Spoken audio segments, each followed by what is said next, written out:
ಡೇಸ್ನ ಪ್ರತಿ ಡೇನು ಎಂಜಾಯ್ ಮಾಡ್ತಾರೆ. But heavy tension ಇರೋ ಡೇ ಮತ್ತು ಹೆವಿ ಟಾರ್ಚರಸ್ ಡೇ ಮತ್ತು ಅದಂಥದ್ದು ಇನ್ನೊಂದು ಇಲ್ಲ ಅಂದರೆ ಅದು ಎಕ್ಸಾಮ್ಸ್ ಡೇ.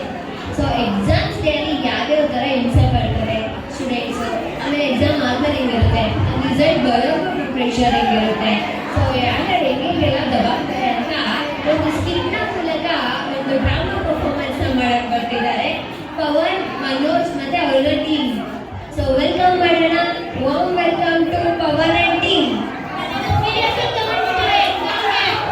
ಅವರ ಎಕ್ಸಾಮ್ಗೆ ಸೀರಿಯಸ್ ಆಗಿ ತಗೋಬಾರ್ದು, ಜಸ್ಟ್ ಸ್ಕಿಟ್ ಅಷ್ಟೇ ಇದೊಂದು.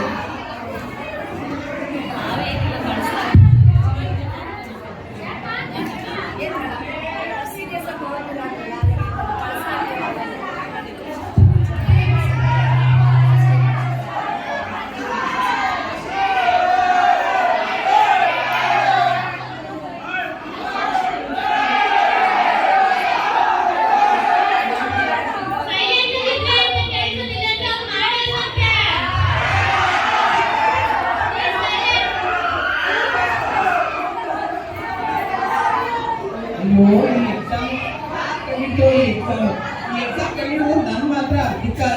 ಈ ಪ್ರಾಬ್ಲಮ್ ಆ ಎಕ್ಸಾಮ್ ನಲ್ಲಿ ಆ ಪ್ರಾಬ್ಲಮ್ ಕೂಡ ಖಾಲಿ ಆಗಲ್ಲ.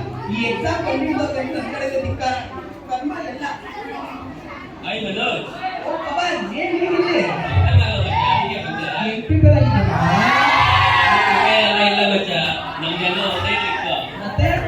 ಅದೇ ಪಕ್ಕದಲ್ಲಿರೋ ಪೇಪರ್ ನೋಡ್ಕೊಂಡು ಬರೆಯೋದು. ನಮ್ಮ ಪಕ್ಕದಲ್ಲೆಲ್ಲ ಯಾರು ಗೊತ್ತಾ ಇರೋದಿಲ್ಲ, ಮೋನಿಕಾ.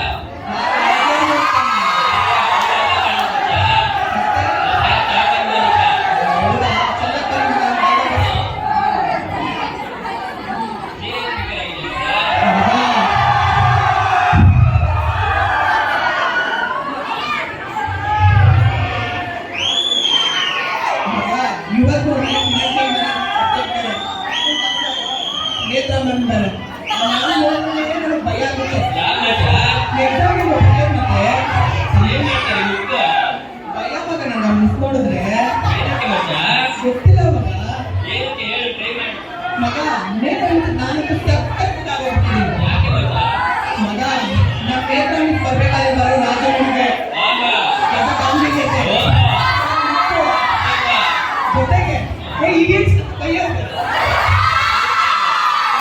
ಸಕ್ಕತ್ತಾಗೋಗ್ತೀನಿ. ನಾನು ನಮ್ಮ ನೇತ್ರಾಣಿಗೆ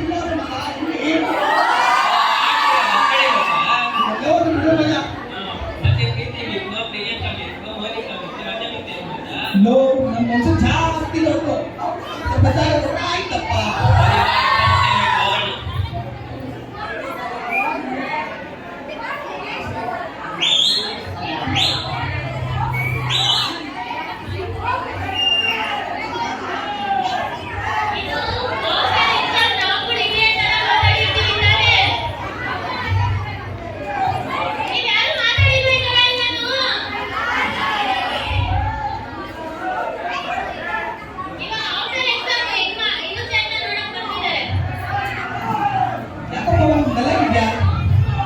ಅದೇ ಟಾಪರ್ ಪಕ್ಕ ಕುತ್ಕೊಂತಾರೆ ಅಂತ ಹೇಳಿದ್ರಿ ಅಲ್ಲ, ನಿಮ್ಗೆ ಯಾರು ಹೇಳೋ ಪೀಸ್ ಪೀಸ್ ಮಾಡ್ಬಿಡ್ತೀನಿ. ಅದಲ್ಲ ಪಕ್ಕ ಕುತ್ಕೊಂತಾರೆ ನೋಡಿ ಟಾಪರ್ ಪರ್ಚೇಸ್ ಆಗ್ತವ್ರೆ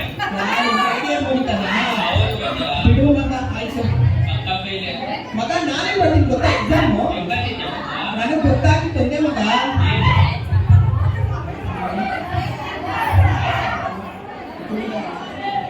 ನಾನು ಬರ್ತೀನಿ ಒಂದೇ ಮಗ. ಹೂವಿನ ಪಾಡದಷ್ಟೇ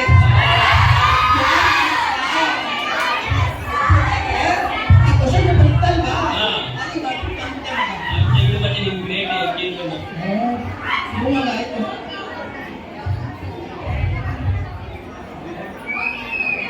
ಸೊ ಇವಾಗ ರಿಸಲ್ಟ್ ಹೇಗಿರುತ್ತೆ?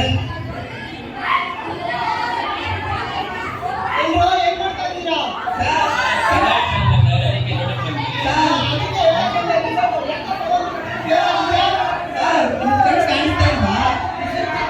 ನಾವಿಲ್ಲಿ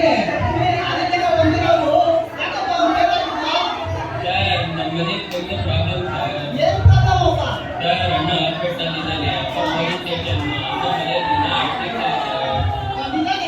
ಹೌದು ಸರ್. ಅವನ್ನೆಲ್ಲ ಸುಮ್ಮನೆ ಏ, ಮಲ್ಲು, ಮಲ್ಲು. ಏಯ್, ಅದೆಲ್ಲ ಅವ್ರ ಅಣ್ಣ